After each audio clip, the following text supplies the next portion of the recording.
Olá, hoje o ABGD News recebe Aurélio Souza, ele que é engenheiro mecânico, diretor de projetos especiais da ABGD e diretor-presidente da Usina Azul.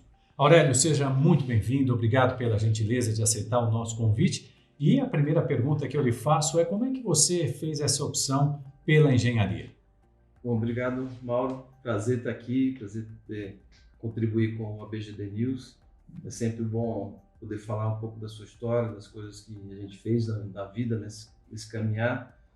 E a decisão de engenharia era coisa assim, quase que natural.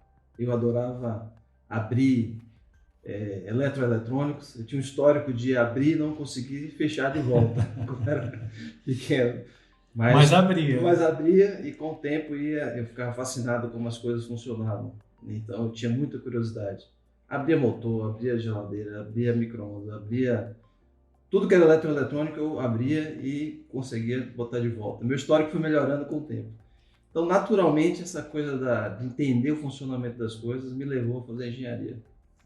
E depois que você concluiu o curso ou durante o curso, foi aí que surgiram as energias renováveis no seu caminho? Como é que foi isso?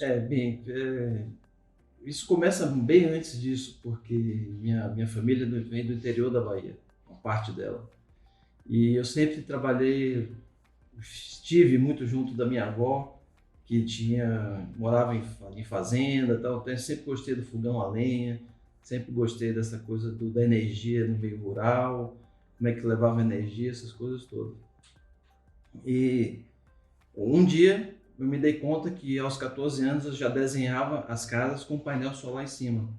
Quer dizer, era uma coisa que eu peguei de um livro de física, estudando lá no nono ano, oitava série, primeiro ano. E quando eu cheguei na faculdade, eu cruzei com a tecnologia solar fotovoltaica no laboratório de energia solar, energia renovável, lá na Bahia. E eu olhei o painel solar e perguntei, professor, o que é isso aí? Ele falou, isso é um módulo fotovoltaico. Então eu fui fisgado ali pela tecnologia, fiquei encantado como aquilo funcionava. Mas como eu te disse, já vinha muito antes dentro de mim. Isso eu estou falando na década de 90, no início da década de 90.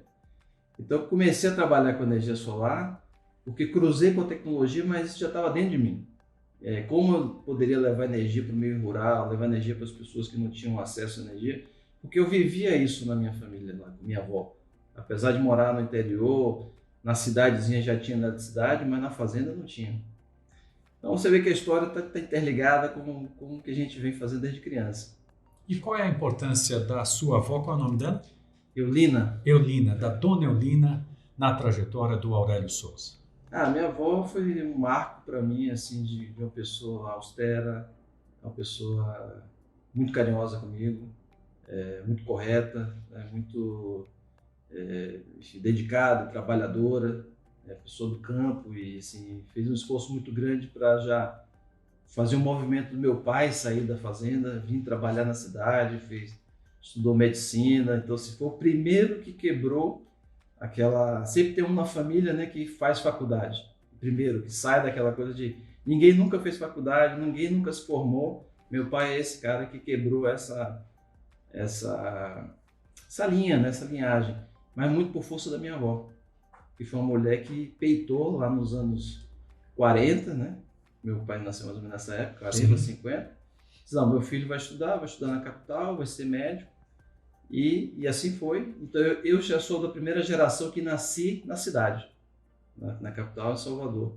Então minha avó teve uma participação muito grande nisso tudo, porque eu lembro quando eu mostrei o painel solar para ela na primeira vez, ela muito cética, né? Ninguém conhecia energia solar, olhou um módulo. Eu falei, vó, quando eu botar isso aqui no sol, eu vou acender aquela lâmpada ali.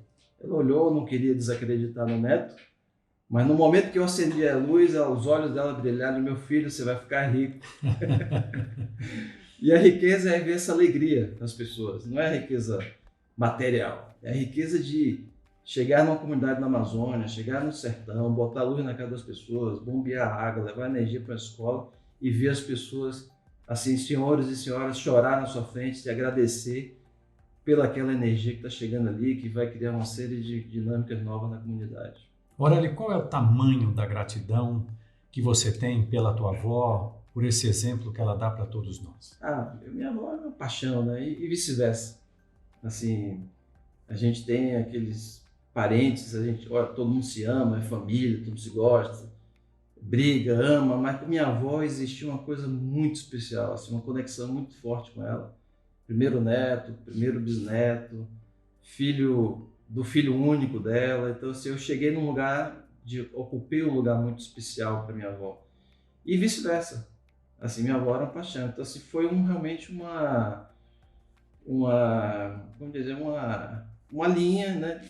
Mestre, uma pessoa que me trouxe muitos valores daquela época, de valores de meio rural, que as pessoas eram muito solidárias, muito amigas, muito queridas, muito católica, mas eu só tenho a agradecer a avó que eu tive. Eu fui feliz em estar aqui nesse mundo ao mesmo tempo que ela estava. Que bacana. Aurélio, você já nasceu empreendedor? Queria falar um pouquinho desse teu lado empreendedor, já que você tem a Usina Azul. Conta um pouquinho para nós sobre isso. Eu acho que eu já nasci empreendedor, sabe? Essas veias que estão dentro de cada um de nós. A gente só precisa entender ela, amadurecer, buscar o melhor caminho. Mas eu lembro quando eu montei a Usina Azul, peguei um equipamento emprestado numa loja de equipamento de energia solar lá na Bahia, que era a única que tinha, naquela época, eram as listas amarelas, né? Sim, listas amarelas. Tinha internet, eu fui lá na lista amarela, esse cara aqui, fui lá, bati o fio, falei lá com ele, olha, você podia me emprestar aqui uns equipamentos, quero fazer uma apresentação lá na Chapada Diamantina. Sertão da Bahia. Sertão da Bahia, o centro da Bahia, né? Hoje os maiores polos de energia eólica do país, né? E aí cheguei, e solar também. Cheguei lá e dei um cheque calção. Na época ele não sabia que não tinha fundos. O empreendedor é isso, o empreendedor é um cara que está disposto a tomar risco para ver o resultado do outro lado. Não existe empreender sem risco. Então, dei um cheque para o cara lá, um cheque bom, que era uma conta corrente com meu pai, mas só eu operava. Então o cheque era bom. Só que o fundo não existia. Entre o fundo... Mas eu sabia que eu ia levar esse equipamento, ia demonstrar lá, ia vender, ia voltar com o dinheiro, caso desse algum problema, eu cobria o cheque. E aconteceu parte disso. Eu fui para lá, fiz a exposição, botei um sistema de aquecimento solar, botei um sistema de solar fotovoltaico com bateria. Lembrando que eu estou falando de 1994. Não tinha sistemas conectados à rede, era tudo off-grid, como a gente chama hoje, né? Então eram sistemas com carregador, bateria, carga, essas coisas todas. Eu montei um kit lá e fiz uma exposição de 15 dias na Chapada Diamantina. Antes de sair de lá, vendi tudo e voltei para Salvador e paguei os equipamentos. Ou seja, já empreendi ali, já fiz negócio, já trouxe os equipamentos e já fiz o giro, né? Como diria. A partir daí foi natural. Eu vi que eu tinha essa capacidade de enxergar oportunidades de negócio, de ver lacunas. Porque o empreendedor, o que é que ele procura? Atender alguma demanda do mercado, né? Alguma dor do cliente, alguma falha de algum sistema que o próprio governo não está prestando, e aí ele entra ali naquela lacuna e preenche aquele espaço. Então agora, por exemplo, na geração distribuída, que é o nosso momento, o que é que a gente está fazendo? Gerando energia própria, entregando energia mais barata para os nossos clientes que estão se beneficiando com isso. Qual é a dor desse cliente? Um aumento exponencial do custo de energia ao longo dos anos, e a gente então está suprindo essa energia. Voltando à questão, a Usina Azul surgiu assim. Nessa época não existia on-grid, então era aquecimento solar e sistemas off-grid, no qual eu instalava todos. Puxa vida. Então eu era aquele de cabecear, né, cruzar o corner, correr, cabecear, fazer o gol, trazer a bola para o meio de campo.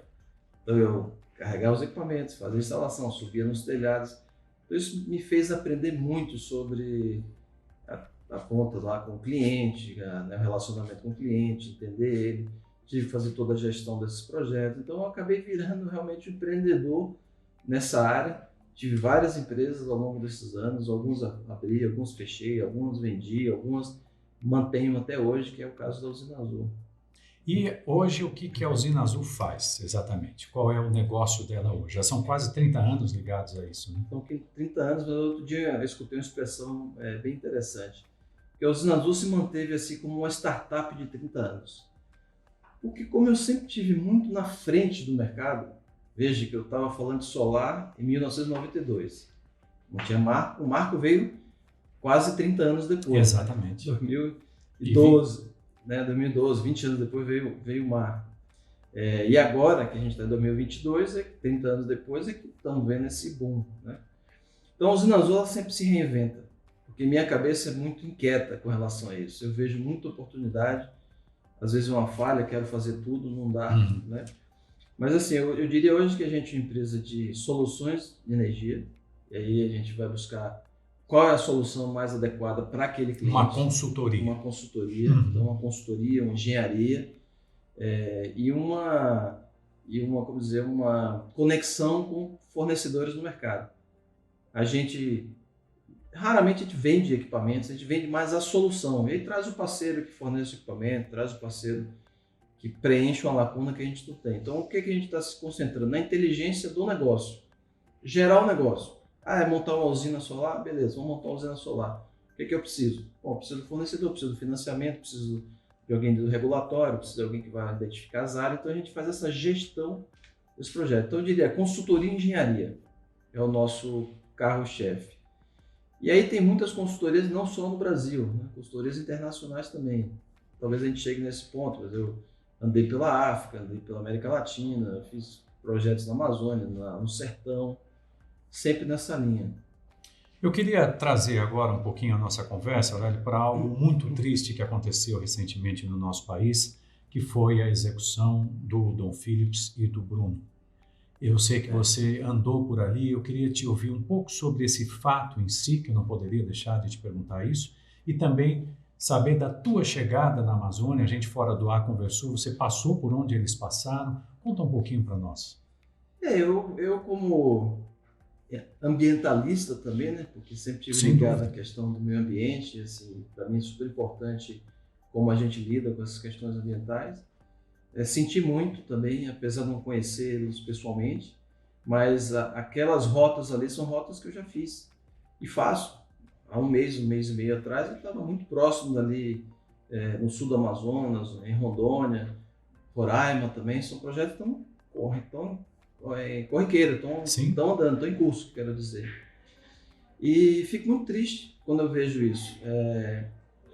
Quando eu pisei na Amazônia a primeira vez, assim, deslumbrado, né, com a beleza, com a magnitude daquela região e com a complexidade que é. Isso foi em 1998.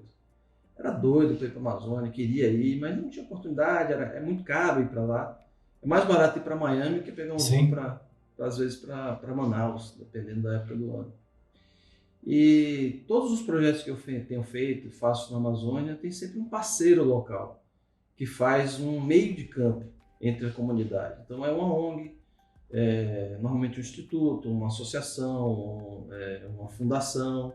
Então eu nunca chego na Amazônia assim, desavisado, sem saber para onde vou. Sempre tem um roteiro, sempre tem um lugar, alguém está me esperando, eu vou. Mas passo 15 dias no meio da floresta, 10 dias, uma semana, às vezes numa calha de um rio, 10 dias num barco, e às vezes numa voadeira exatamente igual aquelas, né, do Dom e do Bruno. Conheço bastante aquela dinâmica de entrar na voadeira, pegar um rio, pegar um atalho. Você realmente está num lugar mais ermo impossível no Brasil. É um lugar isolado, um lugar com muito conflito, um lugar sem lei, posso dizer. É um lugar que transita bandido, traficante, gente que faz ações ilegais, garimpo ilegal, pesca ilegal. Gente boa também que transita ali, muitas famílias indígenas, comunidades ribeirinhas inteiras que moram naquela região, totalmente desassistidas, pela distância, pela dificuldade, pelo acesso, pela falta de comunicação, pela falta de infra. Então, eu fico feliz quando eu posso ir, desenvolver um projeto nessa região, e levar energia para a escola, energia para satélite, energia para refrigeração, energia para posto de saúde, energia para bombeamento de água, energia para usos produtivos, para um processador de açaí, são coisas que energia, geração distribuída na veia, digamos assim, lá no meio da Amazônia, longe de tudo, cria as condições para essas comunidades prosperarem. Isso me dá muita alegria e me dá muito prazer olhar no olho do outro essa satisfação e essa felicidade. Quer dizer, eu vejo a felicidade dele e aquilo me contamina. Então eu fico muito triste em ver que existem locais no Brasil em que as pessoas que querem fazer o trabalho do bem são assassinadas dessa forma, são assim, tratadas dessa forma e não são e que isso não gere uma melhoria nesse sistema, né, de controle, de fiscalização, de policiamento, inclusive. Muito triste com isso. Me parece que falta também vontade política, né, Aurélio, sem entrar aqui na questão partidária, mas acho que ao longo dos anos a questão da ação pública, a vontade política de executar ali, implementar ações efetivas, realmente a gente está devendo e é muito triste isso na Amazônia. Agora, de tudo isso que você contou, a gente tem um livro aí que está sendo produzido, já praticamente finalizado? A gente uma encomenda, digamos assim, da BGD, né, para a gente pensar na mobilidade elétrica na Amazônia. Está se falando muito na mobilidade elétrica, de carros elétricos. Pô, fantástico. Carros elétricos, reduzir emissões, isso para o Brasil é um pouco diferente do que o resto do mundo. Você sabe, a gente tem a maior frota de combustível, de biocombustíveis no país, no mundo, né, digamos assim. Talvez mais da metade hoje da nossa frota é flex, tanto gasolina quanto etanol. A própria gasolina já tem muito etanol. Então a gente tem um setor que gera maior quantidade de empregos no mundo, é o do agronegócio, de bioenergia, de biocombustível. Então eu vejo a dificuldade que é dizer, vai parar isso no Brasil e vai virar tudo elétrico. Mas na Amazônia, a mobilidade elétrica é quase inexistente, e principalmente nos rios, onde a demanda é de combustível fóssil.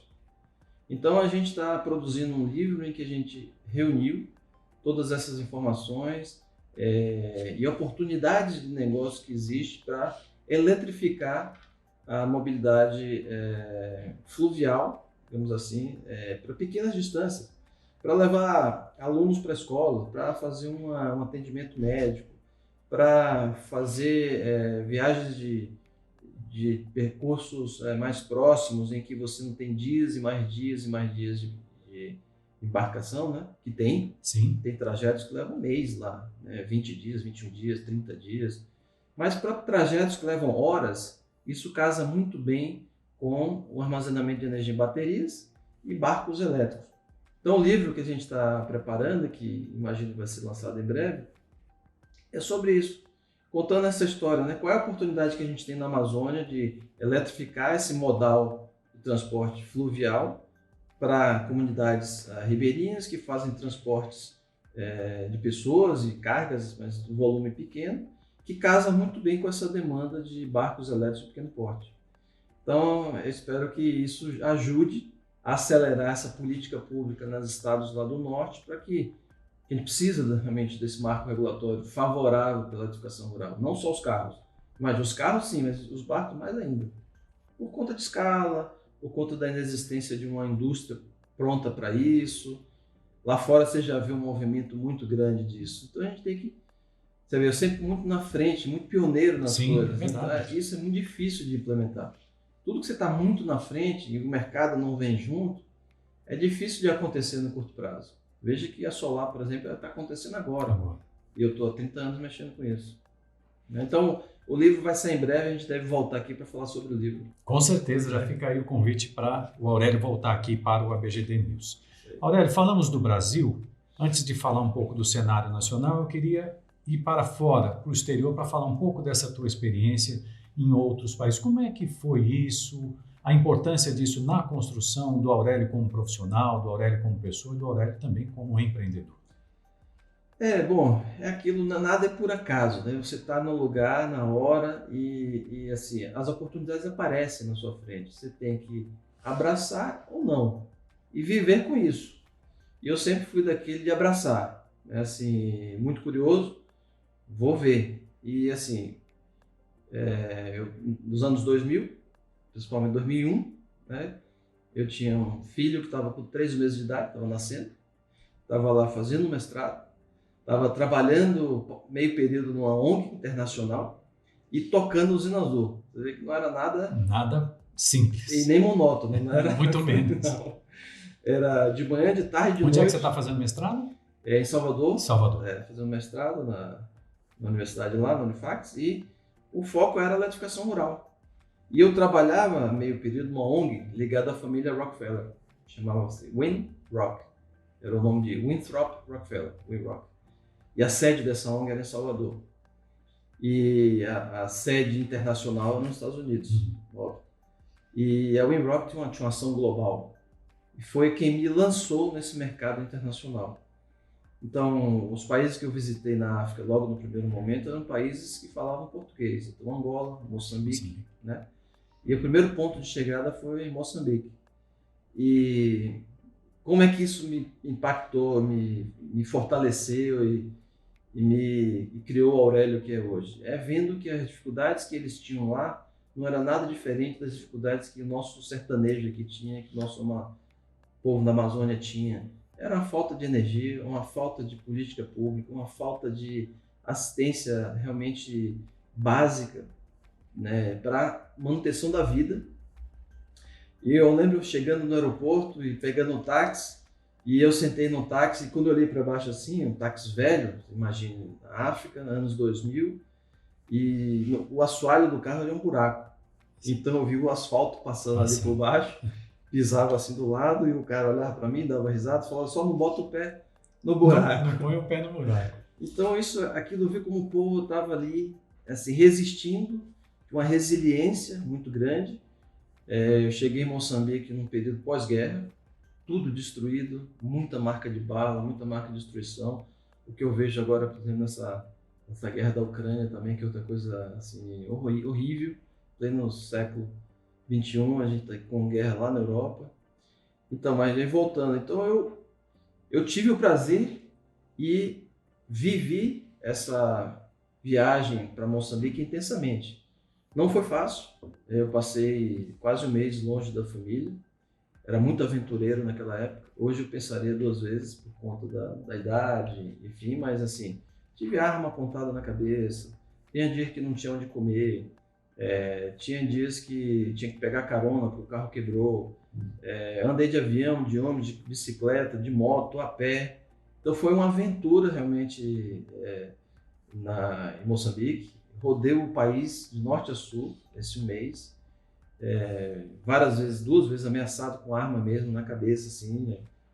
O que é que você está fazendo aqui e tal, assim, por sorte tudo deu certo, senão não estaria aqui hoje. Que bom. Mas muito difícil mesmo, e isso me moldou, me tornou mais resiliente também. Sim. Eu entendi a dor do outro, eu entendi que tem muita gente passando fome, muita gente mal, muita gente sobrevivendo abaixo da linha de pobreza. E o nosso programa lá em Moçambique era um programa de eletrificação rural financiado pelo Banco Mundial. E a Win-Rock me enviou como engenheiro para poder modelar o programa e fazer uma proposta para o Banco Mundial e para o governo de Moçambique. E um programa de eletrificação rural. Existia um programa na época, não vou dar nomes, eu lembro, né? Era um programa de recuperação, né, do país. Praticamente a reconstrução do país. Reconstrução do país. Nesse ano, acho que Moçambique tinha recebido algo como $2 bilhões de investimento. Então, era muito dinheiro fluindo, muita cooperação internacional, e isso se replicou anos depois em Angola. E aí, em 2006, eu voltei a Angola. Situação muito parecida, Angola. Arma na cabeça, correria, assalto, viagem a campo. Também passei 3 semanas, mas já foi um pouco mais suave. Mas não deixamos de viver também desafios grandes em Angola. Pobreza extrema, enfim, tudo isso me moldou, né? E aí eu vi como existe uma oportunidade de negócio, tanto nessa base da pirâmide, e não que o negócio seja ruim. Às vezes o pessoal confunde, né, que o empreendedor é o malvado da história, né, porque está ganhando dinheiro, aquilo. E não é. Na verdade, a gente está prestando um serviço em que existe uma lacuna no mercado em que alguém não está prestando aquele serviço ou fornecendo aquela tecnologia. Olha o risco que o empreendedor pega. Imagine agora, a gente está falando de importação de equipamento, taxa de dólar, legislação, pressão das concessionárias. Olha o risco que envolve Tudo, né? tudo de GD. Do outro lado, o pessoal só fala, não, estão ficando ricos, estão ganhando dinheiro, tal, em cima dos pobres. Não é fato isso. Eu, por exemplo, posso dizer que nunca foi meu objetivo ficar rico com isso. Meu objetivo era sempre levar energia, ajudar as pessoas, e o trabalho eu queria trazer o resultado financeiro disso, no longo prazo. E é o que está acontecendo, entendeu? Olha, qual é o tamanho da tua satisfação de passar por tudo isso e chegar hoje como um dos principais nomes do mercado, referência para milhares de pessoas? Como é que você lida com tudo isso? Você se arrepende? Você consegue imaginar a tua vida sem a energia renovável? Quando você olha para trás e vê aquele menino que desmontava tudo que via pela frente? Mas eu não consigo me enxergar fazendo outra coisa. Ontem eu acho que eu estava pensando, né, a gente ia se falar hoje, quando você acorda de manhã e faz o que gosta, você nunca está indo para o trabalho. Você está indo fazer algo que gosta. Então nunca é trabalhoso, nunca dá trabalho, é sempre muito prazeroso. Óbvio, tem dias que são mais chatos, tem dias que são mais dinâmicos, tem dias que tem mais alegrias. Mas olhando para trás, eu não me imagino fazendo nada diferente do que eu fiz. Não foi fácil. Minha família mesmo sabe, minha esposa sabe o quanto a gente teve que apertar o cinto em muitos momentos, vivendo da energia solar na década de 90, nos anos 2000, 2001, quando não tinha mercado, quando não tinha gente querendo pagar, quando o preço era absurdamente caro. Então, eu não mudaria nada, foi difícil. Agora que eu estou colhendo os frutos, foi o resultado de todo esse trabalho. Eu não pensei lá atrás, daqui a 30 anos vou ser uma referência no mercado. Porque eu vim de uma família que todo mundo é trabalhador. Meu pai vai fazer 80 anos, trabalha de 8 da manhã a 8 da noite. É psicanalista e tal. Minha mãe trabalha de 8 da manhã a 8 da noite. Meus irmãos todos são trabalhadores. Não tem ninguém descansado, ninguém concorda e não tem o que fazer no dia a dia. Eu tenho irmãos médicos, irmãos advogados, tenho irmãos administradores, tenho irmão psicólogo, tenho irmão psicanalista. Todo mundo é praticamente autônomo. Não existe assim um emprego formal. Eu não sei o que é ter um emprego desde os anos 2000. Então assim, eu gero a minha própria receita e no final do mês tem meses que não tem. Então eu tenho que trabalhar muito com essa dinâmica. Ser uma referência para mim é uma felicidade, assim, uma alegria muito grande,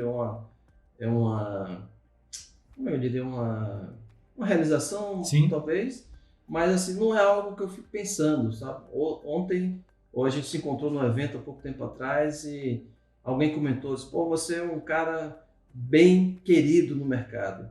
Isso para mim é o máximo. Sem dúvida. Essa é a grande recompensa, ser um cara bem querido, um cara reconhecido pelo trabalho, pela competência, é de onde eu venho. A gente falou de você, falou das pessoas, falou um pouco da Amazônia, e eu acho que para fechar eu queria ouvir, primeiro saber se é verdade que você é o melhor surfista da sua geração. Isso eu estava aguardando aqui para esse momento. Como é que é essa tua relação com o mar? E ao mesmo tempo também saber porque a gente, de certa forma, está fazendo pelas futuras gerações. Como é que é dormir com essa certeza? Olha, eu cresci na praia, isso posso dizer, mas adoro a montanha também. Então eu sempre vivi esse dilema. Nascido em Salvador, na beira-mar, eu posso dizer, enquanto jovem, até jovem adulto, eu não morei mais do que 500 metros da praia. Então sempre estive no mar. Talvez eu não fosse o melhor surfista da minha geração, porque tem um amigo, que eu tenho que falar dele aqui, o Armando Dalto, que foi campeão mundial de surf. Olha na só, categoria parabéns, dele. E é um amigo irmão, assim, também. Então, nossa geração, a rua que eu morava lá em Salvador, todo mundo surfava. Ou surfava, ou pegava jacaré, ou, enfim, o bodyboard e tal. Então, a gente tinha uma galera que era de manhã, 5 horas da manhã, na praia. Isso me ajudou a disciplinar muito. Eu chegava da escola, fazia meus exercícios, fazia meus estudos. Por quê? 5 horas da manhã eu queria estar livre para fazer aquilo que eu gostava, que era surfar. Então eu não queria ter que acordar, ainda ter que fazer lição, ter que fazer aquilo tudo. Então eu tinha muita disciplina. Isso eu trouxe para a minha vida. Então, até hoje, surfo, adoro ir para praia, surfar. Um pouco fora de forma, morando aqui em São Paulo, muito mais difícil, né? Ir e vir toda hora.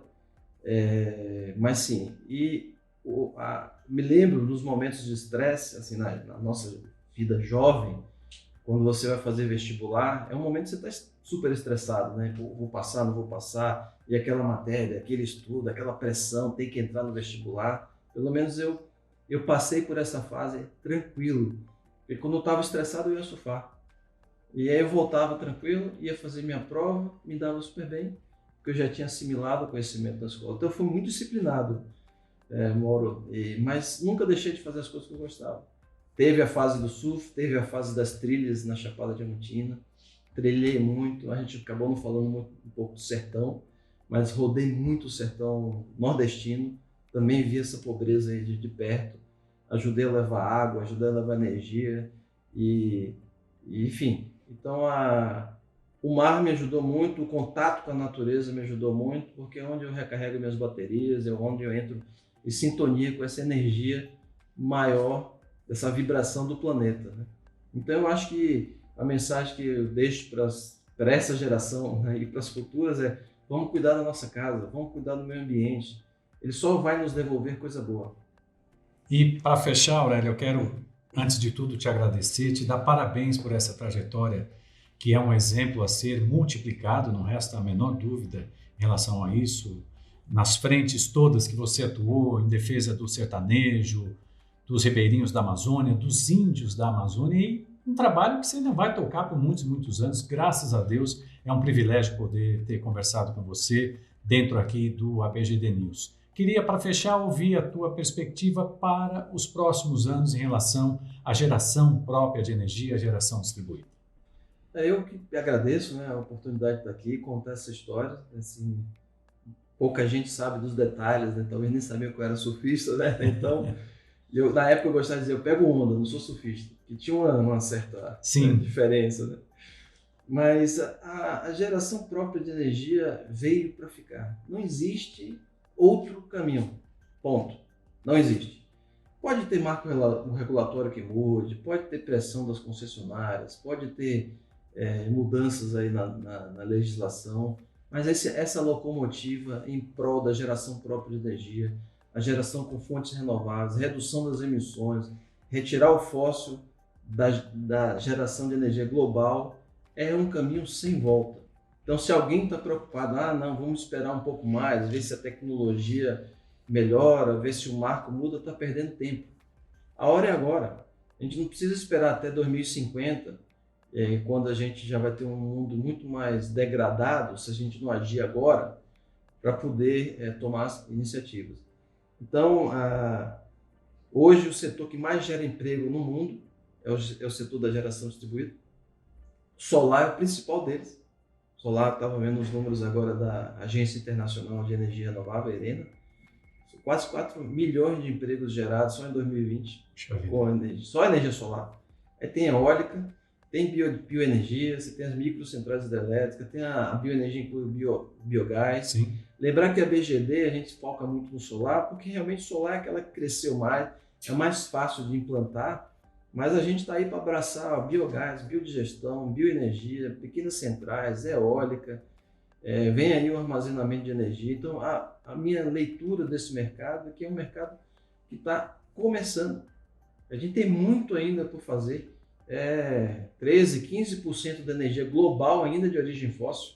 O Brasil é um pouquinho diferente, você sabe disso, mas quando você pensa numa escala planetária, a gente tem muito caminho para andar. Então eu acho que a mensagem para quem nos escuta não deixe esse trem passar sem pular dentro dele, né? Pegue carona, vá junto, gere sua própria energia, defenda seus interesses, se associe a BGD, seja pessoa privada, jurídica, pequenos, médios, grandes. Vamos fazer uma coalizão forte, porque juntos a gente tem como pleitear soluções melhores, condições melhores para esse mercado. Então, só queria dizer para quem vai nos escutar, quem nos escute, assim, abrace a geração própria de energia, seja qual que seja a fonte. e vamos juntos porque a gente vai estar construindo aqui um mundo melhor para todos nós.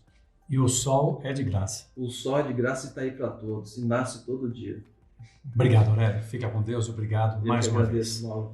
Também agradeço a você que nos acompanhou até agora. Agradeço mais uma vez ao Aurélio Souza e a gente se vê num próximo ABGD News. Tudo de bom para vocês e até uma próxima oportunidade.